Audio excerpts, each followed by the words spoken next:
உனக்கு விஷயம் தெரியுமா? கரண்ட் பில்லு கூடிருச்சா? இனிமே காத்தாடி ஒன்றாவதுல தான் ஓடணும்.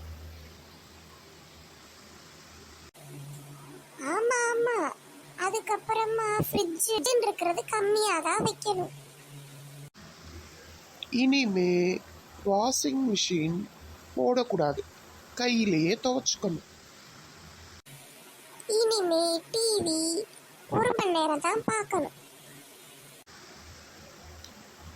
அப்புறமா ஜன்னல் எல்லாத்தையும் திறந்து விட்டுட்டு அப்பப்போ பச்சை தண்ணியை தலையில் ஊற்றிக்கணும். இனிமே கேஸ் ஸ்டவ் சிம்ல தான் வச்சிருக்கணும்.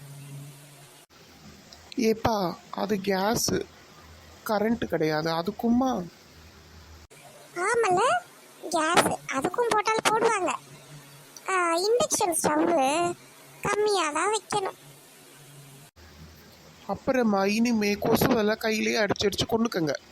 மஸ்கிட்டோ மேட்லாம் போட முடியாது. மஸ்கிட்டோ பேட்டெல்லாம் போட்டால் கரண்ட் இழுக்கும்.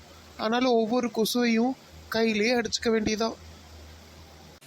இவ்வளவும் பண்ணி கரண்ட் பில்லு கூடுச்சுன்னா மொத்தமாக பவரை கட் பண்ணிட்டு சும்மா இருக்க வேண்டியதான். அயன் பாக்ஸ் இனிமே உபயோகப்படுத்தக்கூடாது. சூட பாத்திரத்தில் அடுப்பில் இருந்து சோறு இறக்குனதும் அந்த சூட்டை வச்சு துணியெல்லாம் அயன் பண்ணிக்கணும்.